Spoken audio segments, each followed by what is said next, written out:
بلکہ ہماری زندگی عبادت والی بنے. ہم کو اللہ نے عبادت کے لیے پیدا کیا ہے.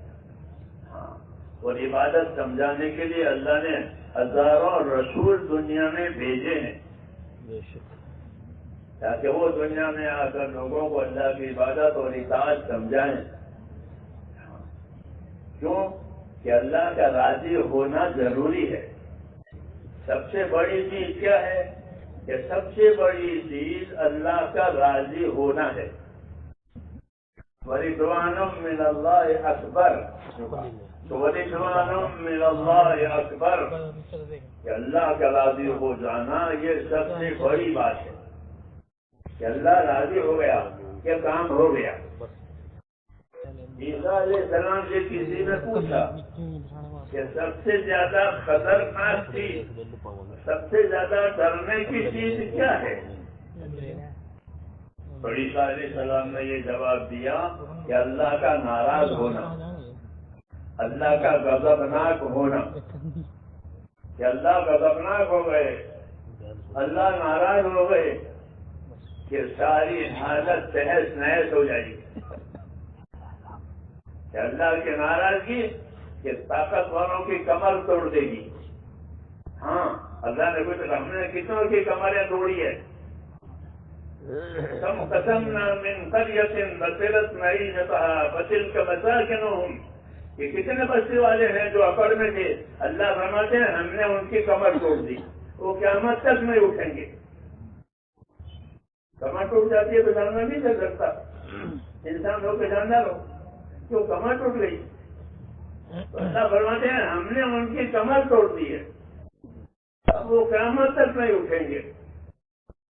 یعنی ان کو تہس نہس کر دیا ہے اپنی قدرت سے. اس لیے عیسیٰ علیہ السلام فرماتے تھے کہ اللہ کا ناراض ہونا یہ سب سے زیادہ خطرناک ہے. آدمی کوئی حرکت ایسی نہ کرے کہ جس سے اللہ ناراض ہو. اللہ بہت بڑے ہیں، سب کچھ اس کا ہے، کسی کا کچھ نہیں ہے. سب کچھ اس کا ہے کہ اللہ کا. زمین ہو آسمان ہو ساری چیزیں اسی کی ہے، اسی نے پیدا کیا اور اسی کے فیصلے سے سب چیزیں چلتی ہے. کسی کا فیصلہ نہیں چلتا، اللہ کا فیصلہ چلے گا. جی ہاں، زمینوں میں آسمانوں میں، زمین میں اللہ کی عبادت ہوگی، آسمانوں میں بھی اللہ کی عبادت ہوتی ہے. آسمانوں میں سب سے زیادہ عبادت ہوتی ہے. زمین میں تو گناہ بھی ہوتے ہیں، آسمانوں میں عبادت ہی ہوتی ہے. حدیث شریف میں ایک بالی جگہ بھی آسمان میں خالی نہیں ہے. 7 آسمان ہے، 7 آسمان ہے، ہر آسمان کے فرشتے ہیں. ایک بالی زمین، ایک بالی جگہ بھی آسمانوں میں خالی نہیں ہے. کوئی نہ کوئی فرشتہ وہاں عبادت میں اللہ کے سامنے مشغول ہے. تو سب سے عبادت آسمانوں میں ہوتی ہے. وَهُوَ الَّذِي فِي السَّمَاءِ إِلَٰهٌ وَفِي الْأَرْضِ إِلَٰهٌ. یہ کہا کہ وَهُوَ الَّذِي فِي السَّمَاءِ إِلَٰهٌ وَفِي الْأَرْضِ إِلَٰهٌ. اللہ وہ ذات ہے جو آسمانوں میں بھی عبادت کے لائق ہے، آسمانوں میں وہی معبود ہے اور زمین میں بھی وہی معبود ہے. ایک ہی اللہ ہے، اسی کی عبادت کی جائے گی. اسی کی عبادت کے لیے جناتوں کو، انسانوں کو پیدا کیا ہے. جی ہاں، تو زندگی کا بڑا کام میرے دوستو یہ ہے کہ ہماری زندگی اللہ کی عبادت والی بنے. اسی کی دعوت ہے، اسی کی محنت ہے،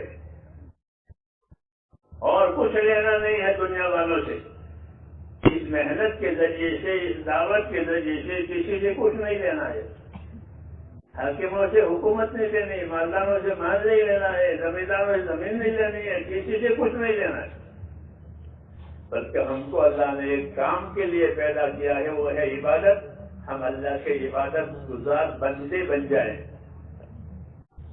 یہ مقصد ہے تبلیغ کا، اور یہ مقصد ہے دعوت کا کہ ہماری زندگی اللہ پر یقین والی اور اللہ کی عبادت والی بنے.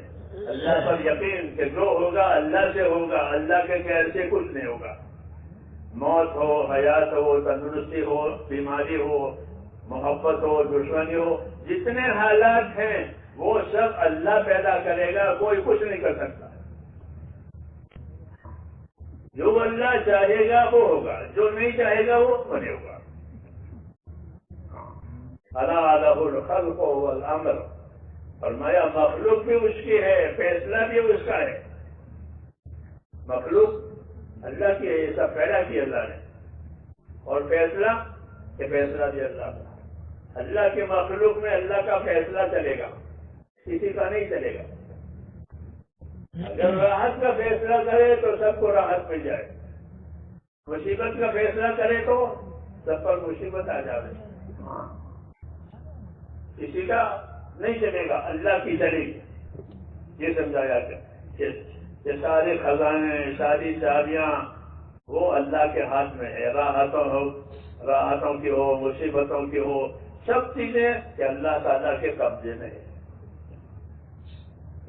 کوئی چیز اللہ کی قدرت سے, قبضے سے باہر نہیں ہے. ایک پتا بھی گرتا ہے درخت سے تو اللہ کو معلوم ہے کہ فلاں درخت سے فلاں جنگل میں پتا گرا. فلاں اثر کو تو من ورقۃ الا یعلمها, کوئی پتا کسی درخت سے گرتا ہے تو اللہ کو معلوم ہے. ایسا اللہ کا علم ہے, سب چیزیں جاننے والے. دوسری اللہ کی قدرت ہے کہ اللہ کی قدرت سب چیزوں پر ہے. جتنی چیزیں پیدا کی ہے وہ سب چیزیں قدرت کے نیچے ہے. ان تمام چیزوں سے وہ ہوگا جو اللہ چاہے گا. ہوا سے, پانی سے, آگ سے, زمین سے, مال سے, کہ وہ ہوگا جو اللہ چاہے گا. جو اللہ نہیں چاہے گا وہ نہیں ہوگا. یہ تعلیم دی ہے ہم کو, یہ تعلیم دی ہے کہ جو چیز جو اللہ چاہے گا وہ ہوگا, اللہ نہیں چاہے گا تو نہیں ہوگا. جب یہ سب چیزیں اللہ کے ہاتھ میں ہیں تو کہ تم اپنا تعلق اللہ سے پیدا کرو. جب اس کے ہاتھ میں سب کچھ ہے تو اسی سے تعلق پیدا کرو. جس کے ہاتھ میں کچھ نہیں ہے اس کے پیچھے کیوں جاتے ہو؟ جس کے ہاتھ میں چابیاں ہیں اس کے پاس جاؤ. یہی میرے دوستوں دعوت اور تبلیغ کا مقصد ہے کہ ہمارا تعلق اللہ تعالیٰ سے صحیح ہو جائے. سمجھ نہیں بات, میری بات تو سمجھ ہے کہ ہمارا تعلق اللہ سے صحیح ہو جائے. کہ اللہ ہم سے ناراض نہ ہو بلکہ اللہ ہم سے ہر وقت راضی ہو. یہ ضروری ہے. اچھا, اس کا فائدہ کیا ہوگا؟ اللہ راضی ہوں گے تو کہ اللہ راضی ہوں گے تو حالات صحیح ہو جائیں گے.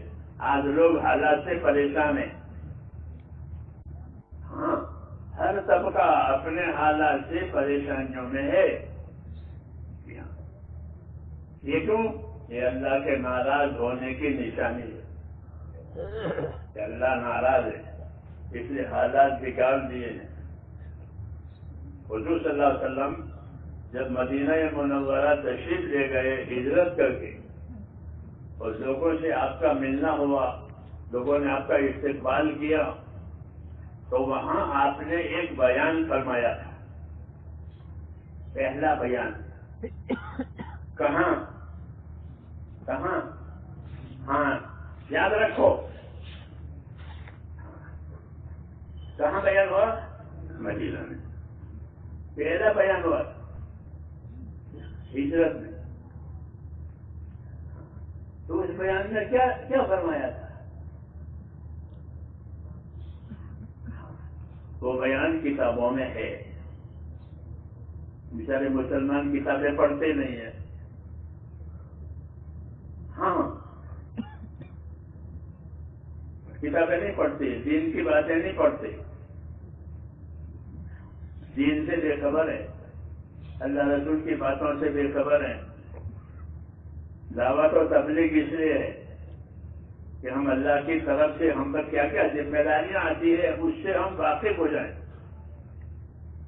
اس لیے تبلیغ ہے.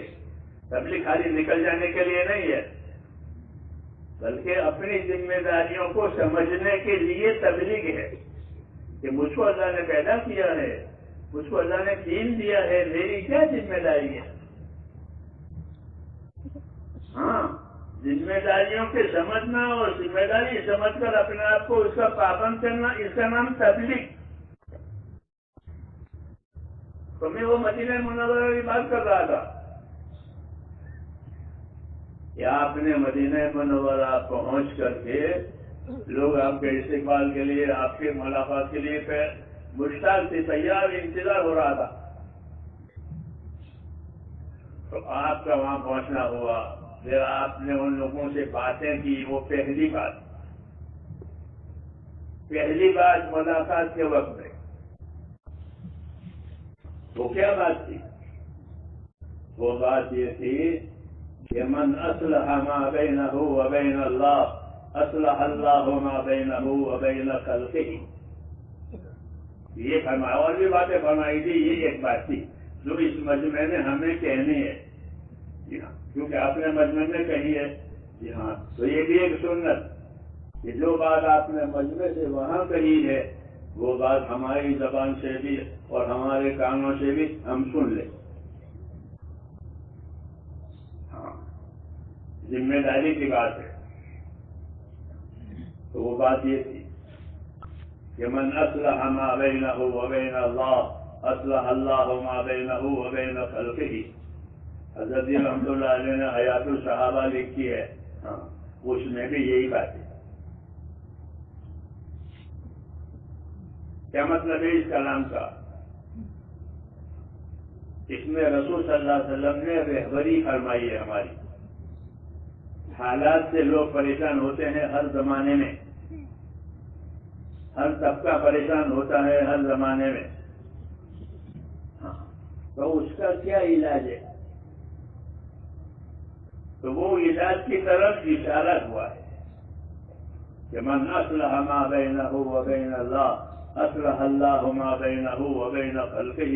کہ جو لوگ اپنا اور خدا کا معاملہ ٹھیک کر لیں گے تو اللہ ان کا اور دنیا والوں کا معاملہ ٹھیک کر دے گا.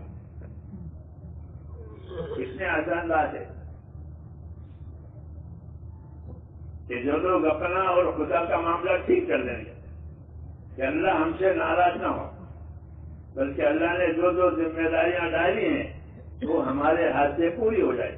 ایسا اللہ نے زیادہ ذمہ داریاں نہیں ڈالی ہے, دین کو آسان کر کے دیا ہے. دین آسان کر کے دیا ہے, زیادہ مشکل نہیں ہے, کوئی مشکل نہیں, کوئی تنگی نہیں ہے اندر. لیکن دین کو سیکھنے کی ضرورت ہے. سیکھیں گے تو اس کی آسانی کا پتہ چلے گا, اور سیکھے نہیں تو بغیر سیکھے تو ہر کام مشکل ہے. بغیر سیکھے ہر کام مشکل, کیوں سیکھا ہی نہیں ہے, اور سیکھے تو ہر کام آسان. دین کا بھی یہی معاملہ ہے کہ دین کو سیکھو تاکہ دین آسان ہو جائے. آج لوگوں کو دین بھاری پڑ رہا ہے, مشکل پڑ رہا ہے. اس کی وجہ کیا ہے؟ کہ اس کی وجہ یہ ہے کہ اس کو سیکھا نہیں ہے. ہاں, اس کو سیکھنا سمجھنا, کیونکہ ہم کو اللہ تعالیٰ نے اس دنیا میں دین پر چلنے کے لیے پیدا کیا ہے. یاد رکھو, کیوں پیدا کیا ہے؟ کہ لوگ دین پر چلیں, عبادت کریں, دین پر چلیں. اس کے لیے اللہ نے ہم کو یہاں پیدا کیا ہے. وہ ہماری زندگی کا اصلی کام ہے. دوسرے نمبر پر ہے, یہ اصلی کام ہے کہ ہماری زندگی دینی بنے. ہاں, اور دینی بننے کا مطلب یہ ہے کہ ہم کو سب سے پہلے آخرت کی فکر پیدا ہو جائے. آج ہمارے دلوں میں سے آخرت کی فکر غائب ہے. ہاں, صحابہ کرام اپنے بارے میں یہ فرماتے تھے کہ انما ہممنا الآخرہ ولیست ہممنا الدنیا. کہ ہماری فکریں، ہمارے عزائم، ہمارے ارادے آخرت بنانے کے ہیں. آپ لوگوں سے ارادے کروائے نا، عزائم کروائے نا دین کے کام کرنے کے. تو وہ فرماتے ہم نے تو یہی سمجھا ہے رسول صلی اللہ علیہ وسلم سے کہ ہم کو اللہ نے آخرت کے لیے پیدا کیا ہے. بات سمجھ میں آ رہی ہے؟ ہم کو آخرت کے لیے پیدا کیا ہے. کہ اس کی کیا نشانی ہے کہ ہم آخرت کے لیے ہیں؟ اس کی کیا دلیل ہے کہ ہم آخرت کے لیے ہیں؟ تو ہم روز روز آخرت کی طرف جا رہے ہیں. کس طرف جا رہے ہیں؟ کس طرف جا رہے ہیں؟ کہ روز روز ہم آخرت کی طرف جا رہے ہیں. جیسے مسافر اپنے گھر کی طرف آ رہا ہو روز روز تو ایک دن گھر پر پہنچ جائے گا. اس کا اسٹیشن آ جائے گا، اس کی جگہ یہ اتر جائے گا، میری جگہ آ گئی. تو ایسے ہی ہر آدمی دنیا میں مسافر ہے. کہ کہاں کا مسافر ہے؟ کہ آخرت کا مسافر ہے. وہ روز روز آخرت کی طرف جا رہا ہے. ایک دن وقت آئے گا تو وہ اپنے آخرت میں اتر جائے گا. جیسے مسافر ریل میں آیا، ایک اس کا اسٹیشن آیا، اتر گیا. تو ہمارے نام حضور صلی اللہ علیہ وسلم کا یہی پیغام ہے. آپ نے ہم کو پیغام دیا ہے. پیغمبر ہے تو پیغام دیں گے، میسج دیں گے. پیغمبر ہے تو ہم کو پیغام دیا ہے. وہ پیغام یہ ہے کہ ان الدنیا خلقت لکم وانکم خلقتم للآخرہ. یہ پیغام ہے. آج کل تو میسج اور پیغاموں کی دنیا ہے نا کہ آپ کے نام یہ پیسے، یہ میسج ہے، یہ میسج ہے. تو ہم سب کے نام یہ میسج، یہ پیغام ہے. کیا پیغام ہے؟ ان الدنیا خلقت لکم وانکم خلقتم للآخرہ. اللہ نے دنیا کو تو تمہارے لیے پیدا کیا. یہ نعمت ہے کہ اللہ نے دنیا ہمارے لیے پیدا کی ہے. یہاں کا سونا، یہاں کی چاندی، یہاں کے کپڑے، یہاں کے پھل، یہاں کی زمین، یہ کس کے لیے ہے؟ ہمارے لیے، انسانوں کے لیے، اور کسی کے لیے نہیں ہے. تو یہ بشارت ہے، یہ خوشخبری اور انعام کی بات ہے کہ اللہ نے دنیا کو تمہارے لیے پیدا کیا ہے اور تم کو آخرت کے لیے پیدا کیا ہے. یہ پیغام ہے، یہ دعوت ہے. پہلے بشارت ہے، پھر دعوت ہے. پہلے بشارت اور خوشخبری بھی ہے کہ دنیا کو تمہارے لیے پیدا کیا ہے. چنانچہ دنیا کی ہر چیز سے آدمی فائدہ اٹھاتا ہے. کوئی چیز منع کرتی ہے؟ کوئی چیز دنیا کی آپ کو منع کرتی ہے؟ آپ جانوروں سے فائدہ اٹھاؤ تو جانور انکار نہیں کرے گا، کرے گا. ہاتھی سے فائدہ اٹھاؤ، ہاتھی تیار. جی ہاں، آگ سے فائدہ اٹھاؤ تو آگ تیار. پانی سے فائدہ ہو، پانی تیار. سمندر میں سفر کرو تو سمندر بھی انکار نہیں کرے گا. ہوا میں سفر کرو تو ہوا بھی انکار نہیں کرے گی. زمین پر سفر کرو، زمین پر کام کرو، زمین بھی انکار نہیں کرے گی. ہاں، یہ نظام ہے اللہ تعالیٰ کا کہ دنیا کی کوئی بھی چیز آپ کے کام سے انکار نہیں کرے گی. میری بات سمجھتے ہیں؟ جی ہاں. لوگ سمندروں سے موتی نکالتے ہیں، مچھلی نکالتے ہیں، سمندروں میں تجارتیں کرتے ہیں. ہاں، پانی میں، ہواؤں میں سفر کرتے ہیں، کاروبار کرتے ہیں. تو دنیا کی نعمتوں سے ہم فائدہ اٹھا رہے ہیں. کیوں؟ کہ دنیا کی نعمتوں کو اللہ نے ہمارے لیے بنایا. یہ بشارت ہے، یہ بشارت ہے کہ تمہارے لیے بنایا ہے. ہر چیز بعض چیزوں کا فائدہ ہم کو معلوم ہے، بعض چیزوں کا فائدہ ہم کو معلوم نہیں ہے، مگر وہ سب بنی ہے ہمارے لیے. سمجھ نہیں بات؟ سب چیزیں ہمارے لیے بنی ہے. بعض چیزوں کا فائدہ معلوم ہے، بعض چیزوں سے فائدہ اٹھانا جانتے ہیں، اور بعض چیزوں سے فائدہ اٹھانا نہیں جانتے، مگر ہے وہ ہمارے لیے، کسی اور مخلوق کے لیے نہیں. یہ اللہ کا اعلان ہے کہ حضور صاحب نے ہم کو سمجھایا ہے کہ دنیا کی ساری نعمتیں، ساری چیزیں تمہارے واسطے پیدا کیا اور ان کو پابند کیا ہے تمہاری خدمت کے لیے. یہ بات دنیا کی چیزوں کو تمہاری خدمت کے لیے پابند کر دیا. وَسَخَّرَ لَكُم مَّا فِي الْأَرْضِ جَمِيعًا، ایک آیت میں اس طرح ہے کہ وَسَخَّرَ لَكُم مَّا فِي الْأَرْضِ جَمِيعًا، کہ زمین کی تمام چیزوں کو تمہارے کام میں لگایا ہے. کوئی چیز تمہارے کام سے انکار نہیں کرے گی. زمین پر گھر بناؤ، گھر بن جائے گا. جی ہاں، سفر کرو، چلو، زمین انکار نہیں کرے گی. جی ہاں، یہ کہا کہ زمین کی چیزیں تمہارے کام میں لگائی. وَسَخَّرَ لَكُم مَّا فِي السَّمَاوَاتِ وَالْأَرْضِ جَمِيعًا، تو کیا کہ تمہارے لیے زمین اور آسمان کی چیزیں تمہارے کام میں لگائی ہے. چاند اور سورج اور ستارے اور کون کون، یہ سب تمہارے کام میں ہے. تو یہ سب اللہ تعالیٰ کے انعامات ہیں، اکرام ہے جو ہمارے ساتھ ہے. اب سوال یہ پیدا ہوتا ہے کہ ساری چیزیں تو ہمارے لیے بنی ہے، ہم کس کام کے لیے بنے؟ ہم کس کام کے لیے بنے؟ ہم اس کام کے لیے کہ ساری چیزوں سے فائدہ اٹھے، روٹی کمائیں کھائیں، روٹی کما کے کھاؤ، پیٹ بھرو. یہ ہے ایسا نہیں ہو سکتا کہ ساری چیزوں کو تو تمہارے کام میں لگائے اور تم کو نکمے بنائے، کھا پی کے پھرو. ایسا ہو نہیں سکتا. اللہ حکمت والا ہے، اللہ کی حکمت کے خلاف ہے.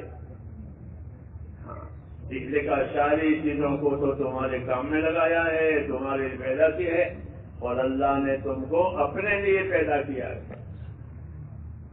یہ ہماری عزت ہے کہ اللہ نے ہم کو اپنے کام کے لیے، خدا کے کام کے لیے ہم پیدا ہوئے. ہاں، اللہ کے کام کے لیے ہم پیدا ہوئے، باقی چیزیں ہمارے کام کے لیے. یہ سمجھایا جاتا ہے کہ اللہ نے ہم کو اپنے کام کے لیے پیدا کیا ہے. اس لیے اللہ تعالیٰ نے قرآن کریم میں یہ بات واضح طور پر فرما دی کہ میں نے تمام جناتوں کو، تمام انسانوں کو میری عبادت کے لیے پیدا کیا ہے. عبادت کے لیے پیدا ہوئے ہیں. اللہ نے اپنی عبادت کے لیے ہم کو پیدا کیا ہے، باقی چیزوں کو ہماری خدمت کے لیے بنایا ہے. یہ احسان ہے اور اکرام بھی ہے کہ اللہ نے اپنے کام کے لیے ہم کو بنایا اور ہمارے کام کے لیے ساری چیزیں بنائی. تو کتنا بڑا انعام ہے. اس لیے میرے دوستو، اللہ تعالیٰ نے ہم پر جو اکرام کیا ہے وہ یہ کیا ہے کہ عبادت کے لیے پیدا کیا ہے، اور عبادت کرنا یہ ہماری زندگی کی ذمہ داری ہے. عبادت کرنا کیا ہے کہ ہماری زندگی کی ذمہ داری ہے. یہ دنیا جو اللہ نے پیدا کی ہے یہ ذمہ داریوں کے پورا کرنے کے لیے بنائی ہے. خواہشوں کے پورا کرنے کے لیے، منچاہیوں کے لیے دنیا نہیں بنی ہے. ہاں، اس کا ایک وقت مقرر کیا ہے اللہ نے. اس کا دنیا کی دو قسمیں ہیں. ایک دنیا ہر آدمی کی ذاتی زندگی، یہ اس کی دنیا، پیدائش سے لے کر موت تک ہر آدمی کی، یہ اس کی دنیا. اور ایک پورے عالم کی، پورا عالم، تمام جنات، تمام انسان، یہ دنیا.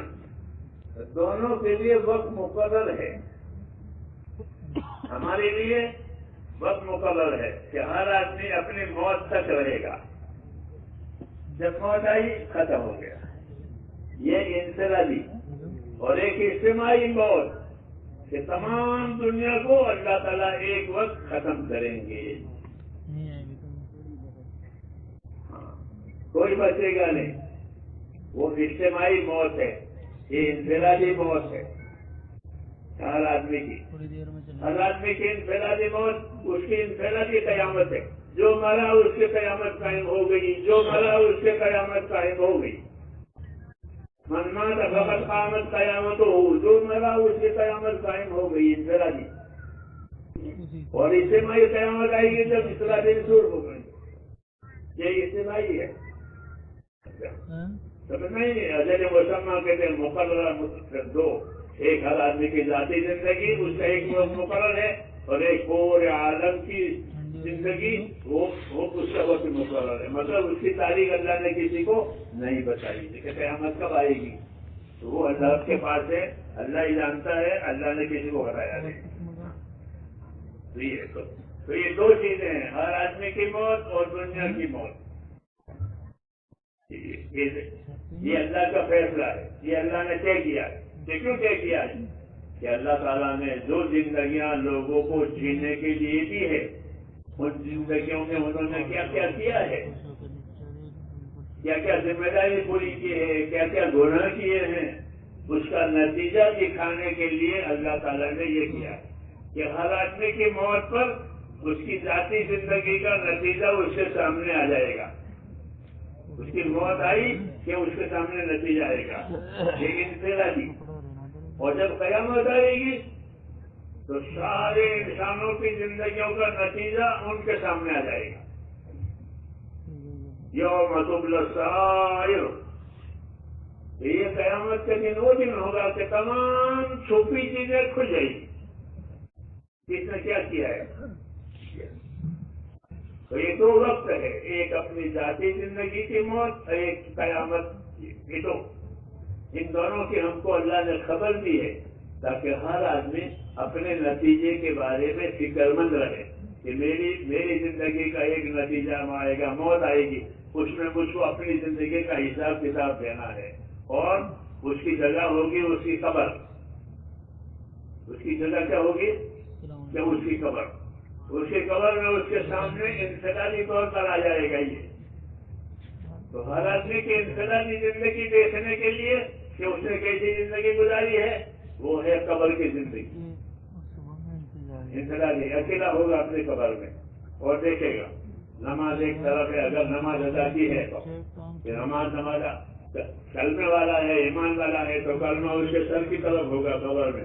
نماز سیدھے ہاتھ کی طرف ہوگی، روزہ دائیں طرف ہوگا. اس طرح جتنے بھی اعمال ہیں وہ سب اس کو قبر میں گھیریں گے، چاروں طرف ہو جائیں گے.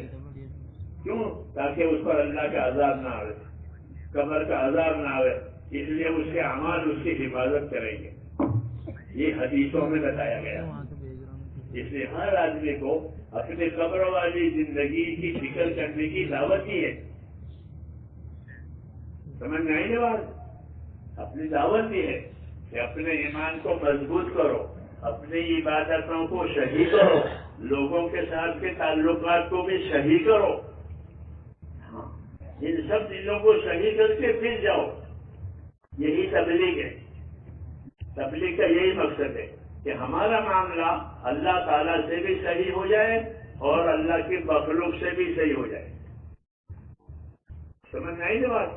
دعوت کا مقصد صرف چلے ادا کرنا نہیں ہے، بلکہ چلوں کی محنت کے ذریعے سے اور دین کے کام کو سیکھ کر کے ہماری زندگی ایسی بنے کہ ہم اللہ کا حق ادا کرنے والے بھی بن جائیں اور اللہ کی مخلوق کا حق ادا کرنے والے بھی بن جائیں.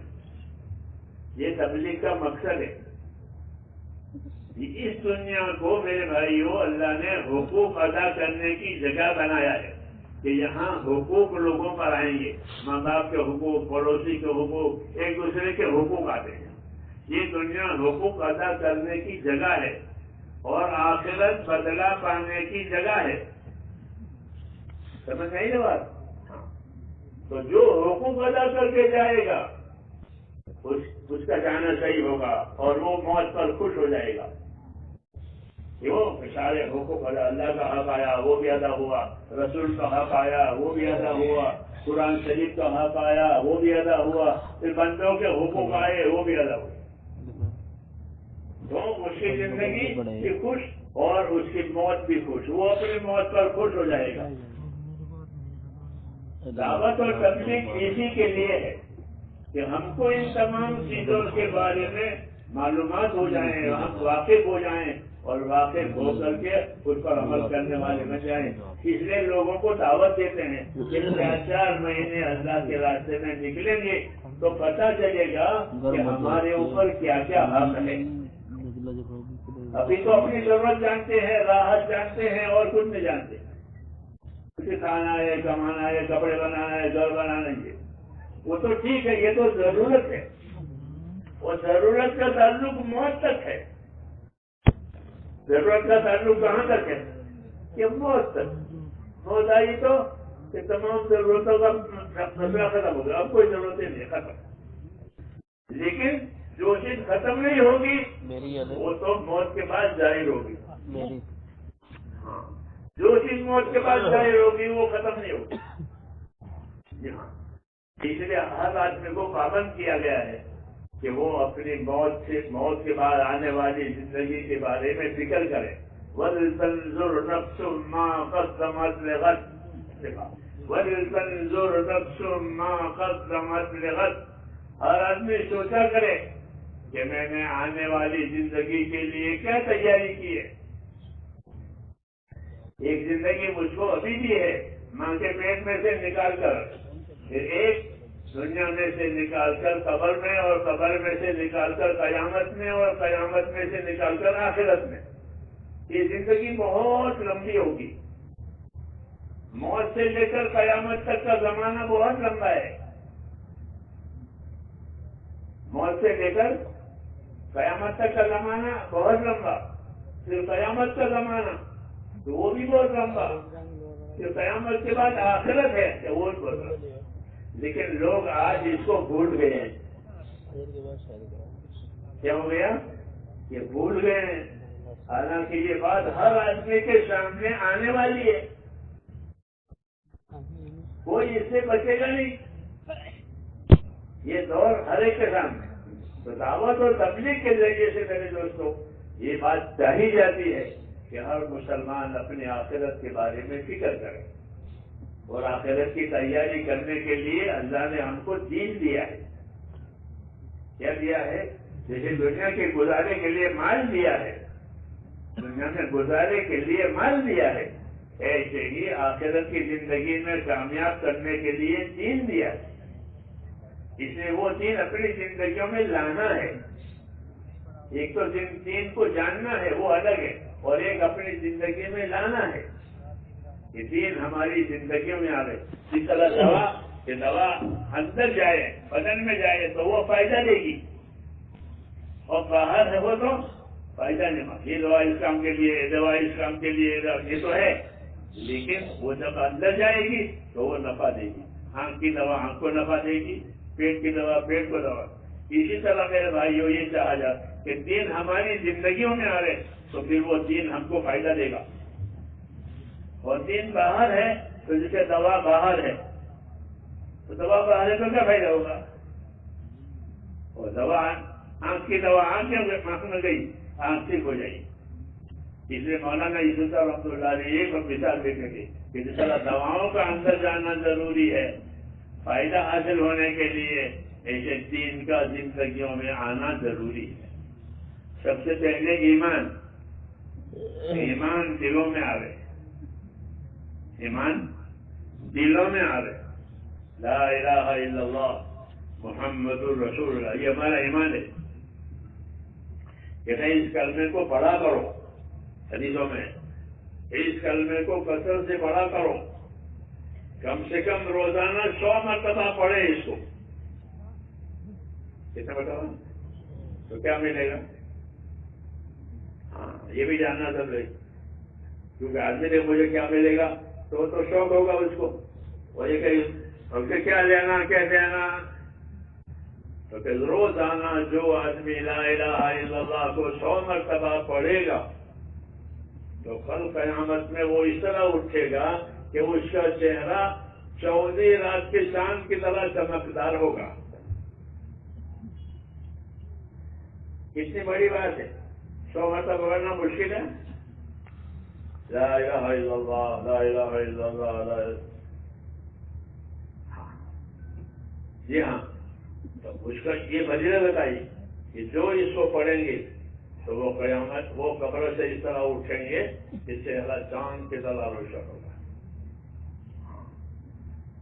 ایک مرتبہ حضور صلی اللہ علیہ وسلم کے پاس جبریل آئے تو آپ کو اداس دیکھا کہ آپ اداس ہیں، میری بات سمجھے نا، غم میں ہیں۔ تو آپ نے جبریل نے پوچھا آپ کو کیا غم ہے، آپ کیوں اداس ہیں؟ آپ نے فرمایا مجھ کو میری امت کا غم ہے، مجھ کو میری امت کا غم ہے کہ میری امت کا کیا ہوگا، اس لیے میں اداس ہوں۔ جو بھائی میری بات سن رہے ہیں یا سو گئے بیٹھے بیٹھے؟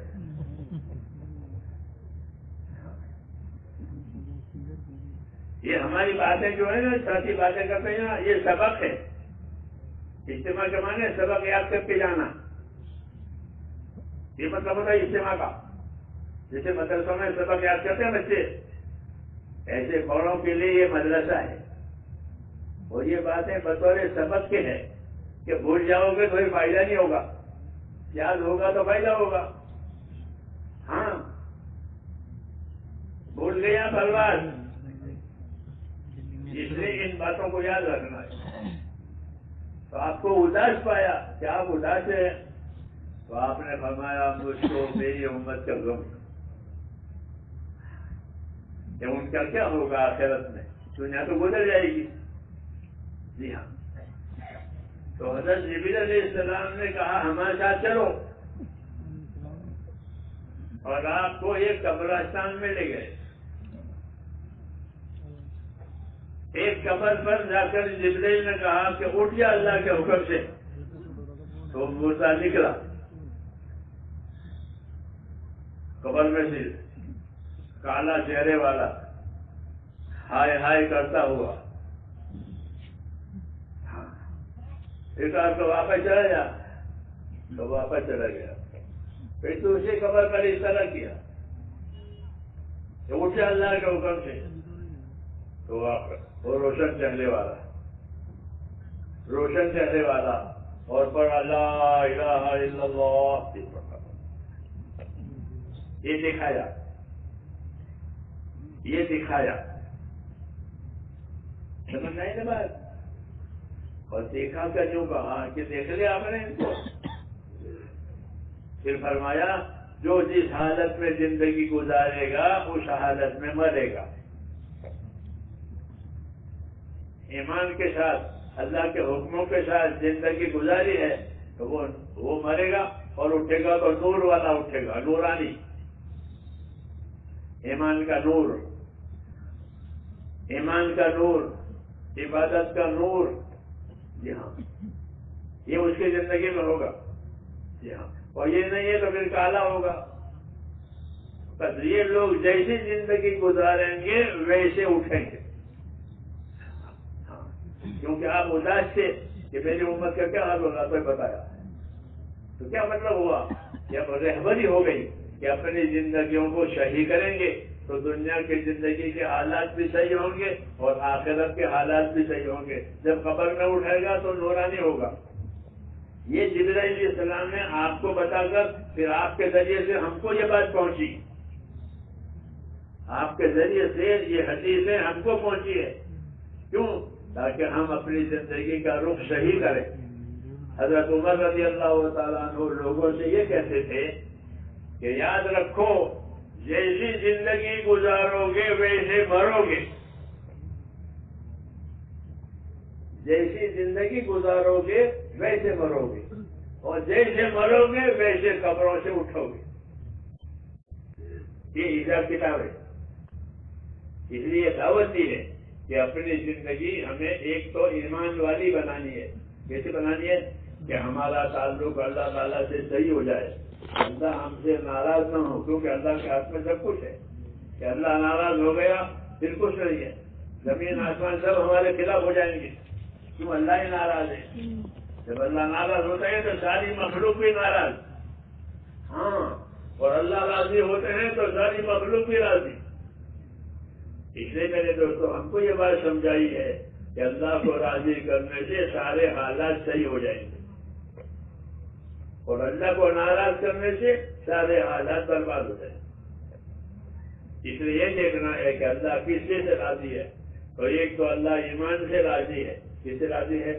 اپنے ایمان کو مضبوط کرو، اللہ سے تعلق مضبوط کرو، اللہ کے راستے میں نکلنے کی وجہ سے اور اللہ کے دین کی محنت کی وجہ سے ایمان مضبوط ہوگا۔ یاد رکھو یہ بات، اگر اپنے بال بچوں میں کھانے کمانے نہ رہے تو یہ ایمان کمزور ہو جائے گا۔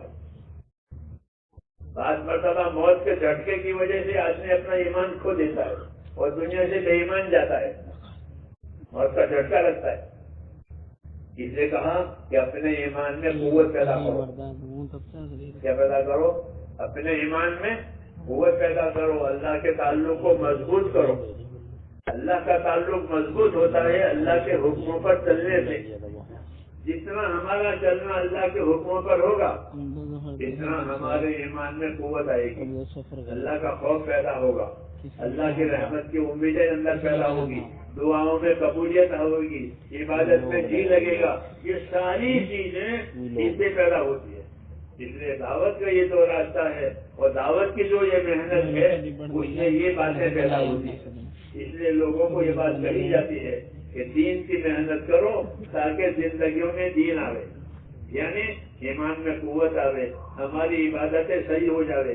ایمان اور عبادتیں صحیح ہوتی ہے تو اخلاق اور عادتیں صحیح ہو جاتی ہیں، ورنہ دنیا میں اخلاق عادتیں بگڑ جاتی ہے۔ یہاں لوگ جن کی عادتوں سے پریشان ہوتے ہیں، ماں باپ بھی پریشان ہوتے ہیں، اور جب دین کے راستے پر آئے گا، ایمان میں اعمال میں ترقی کرے گا تو اللہ اس کی اخلاق کو بھی ٹھیک کریں گے، عادتیں بھی ٹھیک ہو، نیتیں بھی ٹھیک ہو جائے گی۔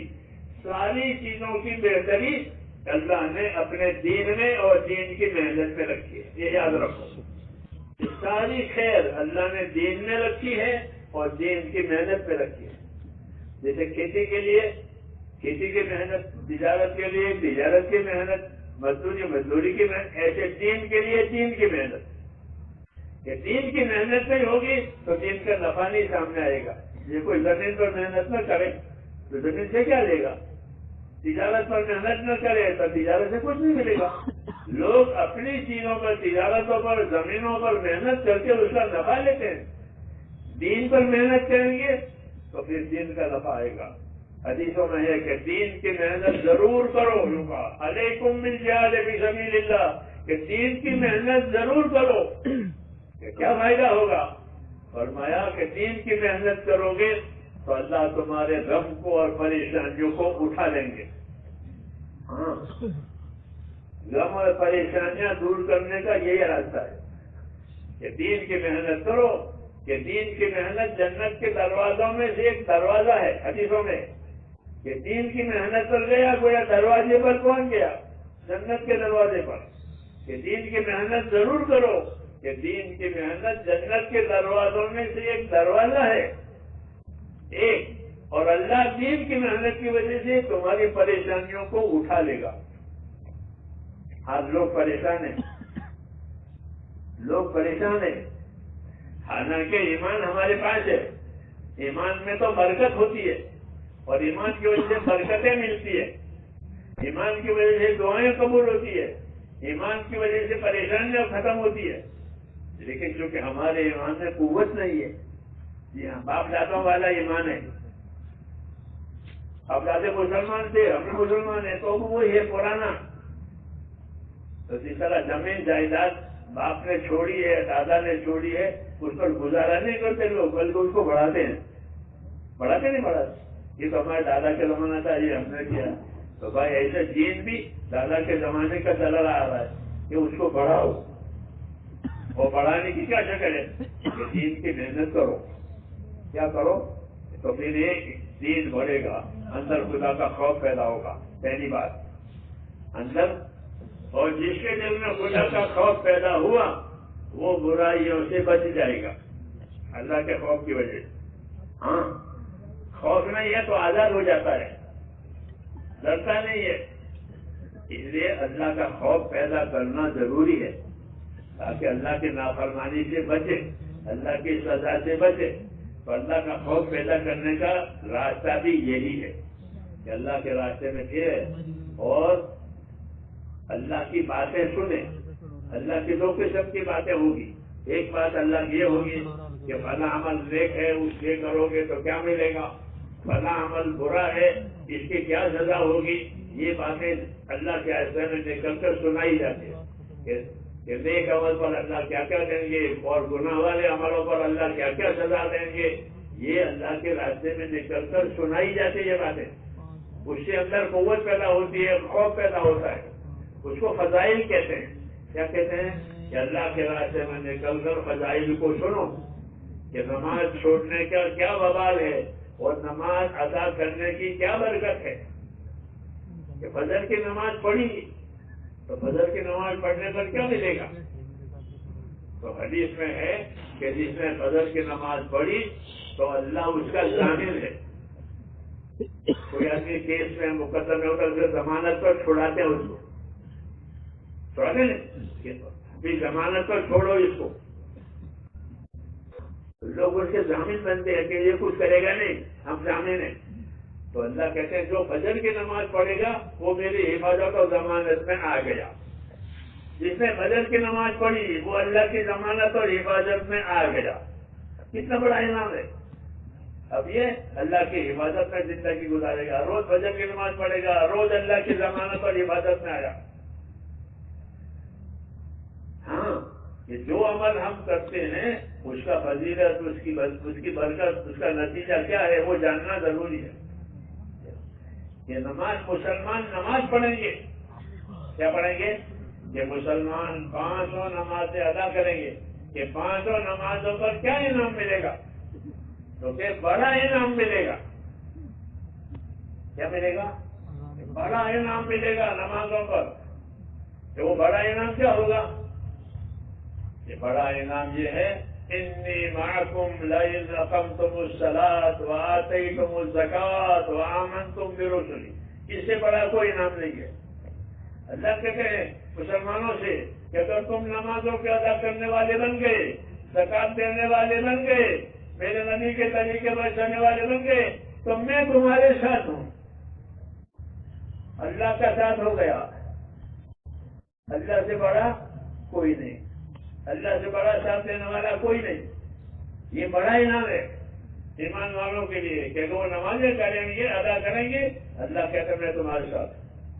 اب کوئی مسئلہ ہی نہیں ہے, اللہ ہمارے ساتھ ہے, لیکن ہم نے نماز چھوڑ دی ہے تو اللہ کا ساتھ اب نہیں ہے. اس لیے میرے دوستوں یہ نیت کرنی ہے کہ ہم اپنی نمازوں کو برابر ادا کریں گے. یہ نیت کرتے ہو نہیں کرتے؟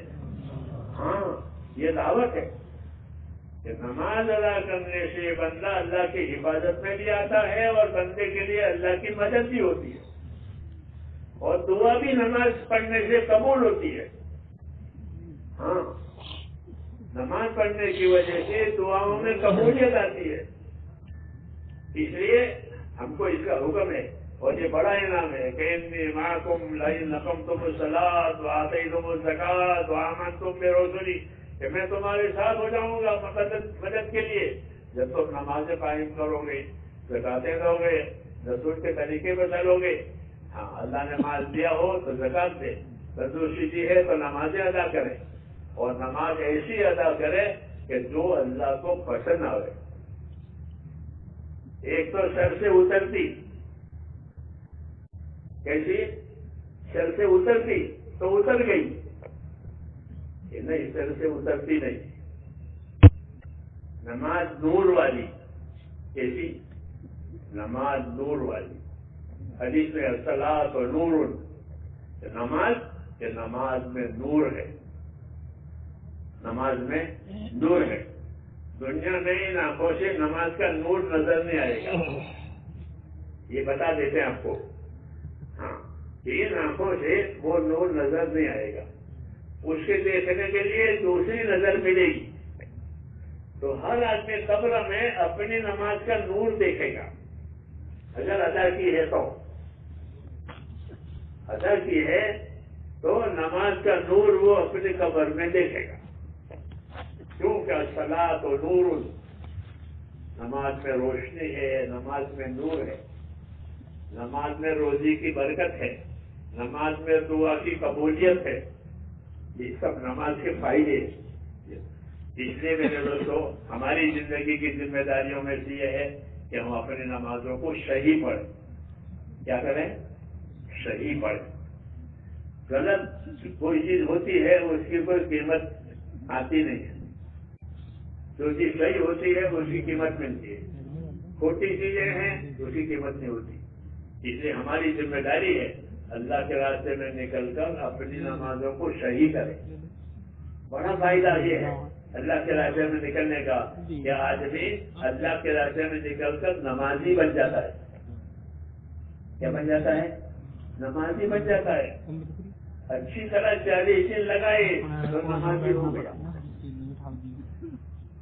200 نمازیں پڑھے گا چلے میں، کتنی نمازیں ہوتی ہیں چلے کی؟ 200 نمازیں پڑھی، 200 نمازوں کا نور ملا۔ جی ہاں، اندر یہ تو اب راستہ اس روشنی میں اس کو سوجے گا، جیسے روشنی ہوتی ہے تو راستہ سوجتا ہے، جس طرح وہ نور ہوگا تو آدمی دنیا میں صحیح راستے پر چلے گا، غلط راستے سے اپنے آپ کو بچا لے گا۔ اور نماز نہیں ہے تو وہ اندھیرے میں ہے، گناہوں میں ہے۔ اس لیے کہا نماز برائیوں سے روکتی ہے، گناہوں سے روکتی ہے۔ اس لیے میرے بھائیوں، ایک ذمہ داری تو ہماری یہ ہے کہ ہم اپنی نمازوں کو اہتمام سے ادا کریں۔ نماز میں اہتمام، جیسے شادیوں کے اہتمام کرتے ہیں لوگ، شادی ہے ہونے والی ہے 1 مہینے پہلے، ایسے نمازوں کا اہتمام کریں۔ اہتمام کرنے میں یہ بھی ہے کہ نمازوں کو سیکھیں۔ کیا کریں؟ سیکھیں نمازوں کو۔ اور نماز سیکھنے کا بہترین راستہ وہ ہے تبلیغ میں نکلنا۔ یہ تو تبلیغ میں نکل گیا انشاءاللہ اس کی نمازیں صحیح ہو جائیں، اگر وہ سیکھے تو ایک دوسرے کو سناوے، سیکھے، سکھاوے۔ جی ہاں، اللہ کے راستے میں نکلنے کی یہ برکت ہے کہ آدمی بے نمازی تھا، نمازی ہو گیا۔ کیا ہو گیا؟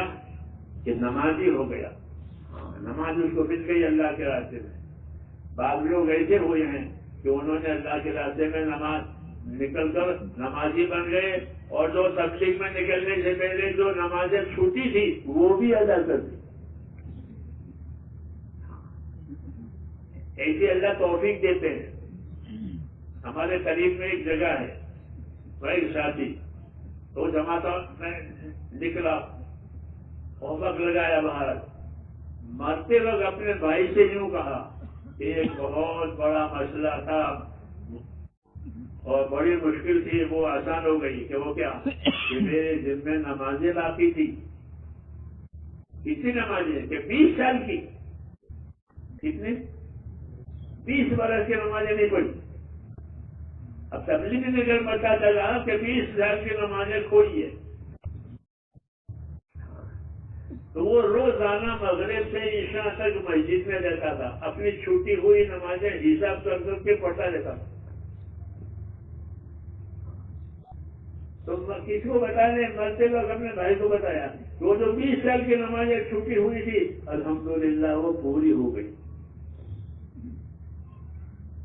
ایسے بھی لوگ ہیں جو ادا کی نمازیں وہ تو ادا کرتے ہی ہیں، چھوٹی ہوئی نہیں پڑھتے۔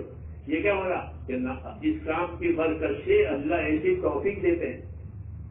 ایسے لوگوں نے زکاتیں نہیں دی ہے تو وہ لوگوں نے زکاتیں دی ہیں، کیونکہ لوگ زکات نہیں دے رہے ہیں پورا حساب سے۔ آج کل یہ مصیبت ہو گئی ہے، زکات مردوں پر بھی ہوتی ہے، عورتوں پر بھی واجب ہوتی ہے، لیکن کون بتاوے؟ علماء سے پوچھتے بھی نہیں ہے کہ کتنی زکات دینی ہے، کب دینی ہے، کس کو دینی ہے۔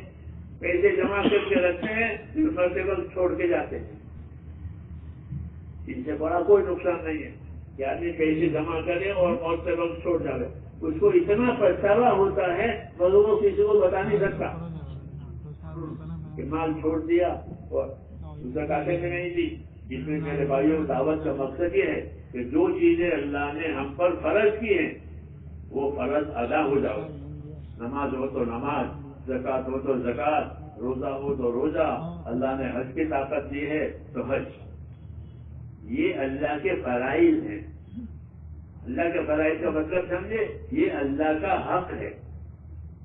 کسی کا حق ہوتا ہے قرضہ وغیرہ تو دینا پڑتا نہیں دینا پڑتا. ایسے ہی یہ فرائض، یہ جو چیزیں فرائض ہیں وہ اللہ کا حق ہے. اس کو تو ادا کرنا ہی کرنا ہے مرنے سے پہلے. جی ہاں، کیونکہ اللہ کا حق ہے، مر کر کے اللہ کے سامنے جائے گا. اس لیے اس کی تاکید زیادہ کی جاتی ہے کہ سب سے پہلے اپنی نمازوں کو بناؤ، اپنی نمازوں کو صحیح کرو. ہمارے بزرگوں کی یہی رہبری ہے کہ نماز سے پھر باقی زندگی صحیح راستے پر آ جائے گی. یہ نماز کہ وہ بھی با جماعت ادا کرنی ہے. کیسے کرنی ہے؟ با جماعت. کہ نماز با جماعت پڑھو، اس جماعت میں سستی نہ ہو. عبداللہ ابن مسعود رضی اللہ عنہ بڑے صحابی ہیں. وہ ایک عجیب بات کہتے ہیں، وہ ایک عجیب نصیحت کرتے ہیں. وہ کیا کہتے ہیں؟ فرماتے تھے کہ جو آدمی یہ تمنا رکھتا ہو، یہ آرزو رکھتا ہو کہ میں اپنے اللہ سے ایمان کی حالت میں ملاقات کروں. اس حالت میں، ایمان کی حالت میں اللہ سے ملاقات. اس کی یہ آرزو ہو کہ اپنے اللہ سے ایمان کی حالت میں ملنا. ظاہر بات ہے کہ سب مسلمان کی یہی تمنا ہے. کون بے ایمان بن کر اللہ سے ملنا پسند کرے گا؟ کوئی پسند کرے گا کہ بے ایمان بن کر اللہ سے ملے؟ تو جو آدمی ایمان کی حالت میں اللہ تعالیٰ سے ملنے کی تمنا رکھتا ہو تو اس کو چاہیے کہ اپنی نمازوں کو مسجدوں میں جا کر با جماعت ادا کرے. ابن مسعود کی یہ بڑی بات ہے کہ اللہ سے ایمان کی حالت میں ملاقات کرنا ہے تو اس کا یہ راستہ ہے. ظاہر بات ہے کہ ہر مسلمان یہ چاہے گا کہ اللہ سے ایمان کے ساتھ ملے. بے ایمانی کے ساتھ اللہ ملنا، اللہ کو ملنا یہ کوئی بات ہے؟ تو اللہ سے اگر ایمان کے ساتھ ملنا چاہتے ہو تو فرمایا مسجدوں میں جا کر نمازوں کو با جماعت ادا کرو. با جماعت نماز ادا کرنے کا اثر یہ ہوگا کہ مرتے وقت ایمان نصیب ہوگا اور ایمان کی حالت میں اللہ سے ملاقات کرے گا. یہ اس کی اہمیت بتائیے. اور پھر آگے فرماتے ہیں کہ تمہیں یہ بات معلوم ہونا چاہیے. لوگوں سے کہ تمہیں یہ بات معلوم ہونی چاہیے کہ اللہ نے تمہارے لیے تمہارے نبی کی سنتیں بتائی ہے. نبی کے طریقے، سنت طریقے، اور با جماعت نماز ادا کرنا یہ نبی کی سنت ہے. با جماعت نماز ادا کرنا یہ سنت ہے. بے جماعت نماز پڑھنا سنت کے خلاف ہے. بغیر عذر کے، کوئی عذر نہیں ہے جماعت چھوڑ دے، یہ سنت کے خلاف ہے. اور با جماعت نماز ادا کرنا یہ نبی کی سنت ہے. پھر فرمایا کہ نبی کی سنت کو چھوڑو گے تو گمراہ ہو جاؤ گے. یہ ابن مسعود کی ایک بڑی بات ہے. وہ لوگوں کو نصیحت کرتے ہیں کہ اللہ سے ایمان کی حالت میں ملنے کا شوق ہو تو اپنے نمازوں کے پابند بنو. اور جس طرح نمازوں کی پابندی ضروری ہے ایسا نمازوں کو صحیح سیکھ کر ادا کرنا بھی ضروری ہے. جو غلط نماز پڑھی ہے تو آپ پڑھتے ہو نا فضائل میں کہ غلط نماز پڑھیے تو منہ پر مار دیتے، ہاں، اور صحیح پڑھیے تو وہ نور بن کر اوپر جاتی ہے. اور نمازی کو دعا دیتی ہے وہ نماز کہ اللہ تیرا بھلا کرے، تو نے مجھے سنبھالا، اللہ تجھے سنبھالے. تو نمازیں دعا دیتی ہے. یہ فضائل میں ہے. اس لیے میرے بھائیوں ایک ذمہ داری ہماری بڑی ہے کہ ایمان کا کلمہ بھی پڑھتے رہیں اور نمازوں کا اہتمام بھی کرتے رہیں کہ نماز پوری زندگی پر اثر ڈالے گی. ہاں، پوری زندگی نماز کی وجہ سے صاف ہو جائے گی. بلکہ نماز اگر صحیح ہوئی تو مال کا خرچ کرنا بھی زندگی میں صحیح ہو جائے گا. علماء نے لکھا ہے کتابوں میں کہ جس کی نمازیں صحیح ہو جائیں گی تو اس کا مال کا خرچ کرنا بھی صحیح ہو جائے گا. وہ مال فضول نہیں اڑائے گا، اپنے مال کو فضول نہیں اڑائے گا. ہاں، اگر نماز صحیح ہوئی ہے تو بلکہ وہ اپنے مال کو حقوق ادا کرنے میں لگائے گا. کہ مال سے اللہ نے مال پر جو جو حقوق قائم کیے ہیں اس مال سے وہ حقوق ادا کرے گا. مال خرچ کرنے کے بجائے کمائے گا نمازوں کی وجہ سے. اس لیے نمازوں کو اپنی زندگی میں لانا، جی ہاں، یہ زندگی کی بڑی ذمہ داری ہے. کلمہ نماز. دوسرا کہ اللہ تعالیٰ نے ہماری زندگی بنائی ہے مسلمانوں کی، کہ مسلمانوں کی زندگی کیسی ہونی چاہیے، کہ مسلمانوں کی زندگی بھائی والی ہونی چاہیے. وہ ایک دوسرے کے بھائی ہیں. اس لیے انصاف سے زندگی گزارو، یہ حکم ہے. کونوا قوامین بالقسط، کہ انصاف کے ساتھ ہمیشہ قائم رہو. انصاف کے ساتھ قائم رہنے کا کیا مطلب ہے؟ کہ جو چیز اپنے لیے پسند کرو وہی دوسرے کے لیے پسند کرو. جو چیز اپنے لیے ناپسند کرو وہ دوسروں کے لیے ناپسند کرو. اس کو انصاف کہتے ہیں. گالی کھانا پسند کرتے ہو؟ نہیں، تو پھر گالی دینا کیسا پسند ہے؟ دوسروں کو گالی دے. انصاف ہے کہ جو چیز اپنے لیے پسند کرو وہ دوسروں کے لیے پسند کرو. ہاں، جو چیز اپنے لیے ناپسند کرو دوسروں کے ناپسند. اس سے زندگیوں میں انصاف آئے گا. کیا آئے گا؟ انصاف. یہ بات میں اپنے لیے پسند نہیں کرتا، دوسروں کے لیے کیسے پسند کرتا. دودھ، پانی ملا ہوا دودھ پسند کرو گے یا خالی دودھ پسند کرو گے؟ یا خالی دودھ پسند کریں گے. جب پانی ملا ہوا تو اپنا لیے پسند نہیں کرتے، تو دوسروں کے لیے پانی ڈال کے دودھ دینا کیسے پسند کرو گے؟ یہ قاعدہ بتایا کہ جو چیز اپنے ناپسند کرو وہ دوسروں کے ناپسند. جو چیز اپنے لیے پسند کرو اس سے سارے معاملات صاف ہو جائیں گے، انصاف قائم ہو جائے گا. یہ دعوت اور تبلیغ میں یہ بھی ہے کہ جو چیز اپنے لیے پسند کرو وہی اپنے بھائی کے لیے پسند کرو. جو چیز اپنے لیے ناپسند کرو دوسروں کے لیے بھی ناپسند کرو. ایسے بنو انصاف والے. اللہ نے قرآن پاک میں انصاف سے رہنے کا حکم دیا ہے کہ کونوا قوامین بالقسط. ہاں، انصاف کے ساتھ برابر قائم رہو. جو اپنے لیے پسند کرو وہ دوسروں کے لیے پسند کرو. جو اپنے ناپسند کرو دوسروں ناپسند کرو. تو یہ باتیں میرے دوستوں اپنی زندگی میں پیدا کرنی ہے. تو گھر بیٹھے پیدا ہو جائے گی. گھر بیٹھے تو روزی بھی نہیں ملتی. روزی کمانے کے لیے بازار میں جاتے ہیں، روزی کمانے کے لیے ملکوں میں جاتے ہیں. ہاں، روزی روٹی کے لیے دفتروں میں جاتے ہیں، نوکریاں کرتے ہیں. یہ روزی، گھر بیٹھے تو روزی بھی نہیں ملتی. تو جب گھر بیٹھے روزی نہیں ملتی تو دین اور ہدایت کیسے ملے گی؟ بیٹھے بیٹھے کچھ نہیں ہوتا. جناب رسول اللہ صلی اللہ علیہ وسلم نے ہم پر احسان کیا ہے. کیا احسان کیا؟ کہ ہم کو حرکت دی ہے. کیا دیا ہے؟ امت کو حرکت دی ہے کہ امت حرکت میں رہے، بیٹھے نہیں. لیکن کون سی حرکت؟ کہ دینی حرکت. دینی حرکت میں رہنے کے کیوں منع ہے؟ کیوں منع ہے؟ تو بھائی وجہ یہ ہے کہ اللہ نے ہماری زندگی عبادت کے لیے بنائی ہے. یہ بتایا اللہ نے کہ ہم نے انسان جناتوں کو اور انسانوں کو عبادت کے لیے پیدا کیا. زمین پر انسانوں سے پہلے جنات تھے اور اب بھی ہیں. اسی طرح ہم بھی ہیں انسان. ان دونوں قسموں کو اللہ نے عبادت کے لیے پیدا کیا ہے. ان کی زندگی کا مقصد ہی عبادت ہے. تو یہ بتایا کہ ہماری زندگی کا مقصد عبادت ہے. ظاہر بات ہے کہ جب زندگی عبادت کے لیے دی ہے تو اس زندگی میں زندگی کی حفاظت کرنی پڑے گی تاکہ عبادت کر سکے. اگر بیمار ہو گیا تو کیسے عبادت کرے گا؟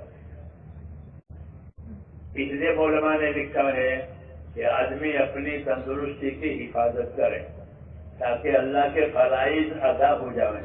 کیونکہ بیمار ہوگا تو کیسے نماز پڑھے گا؟ بیمار ہوگا تو کیسے روزے رکھے گا، بیمار ہوگا تو کیسے حج کرے گا؟ یہ ساری چیزیں تندرستی سے ادا ہوتی ہے. ہاں، ورنہ بیماری میں وہ معذور ہو جاتا ہے، لاچار ہو جاتا ہے. اس لیے ہم کو یہ دعوت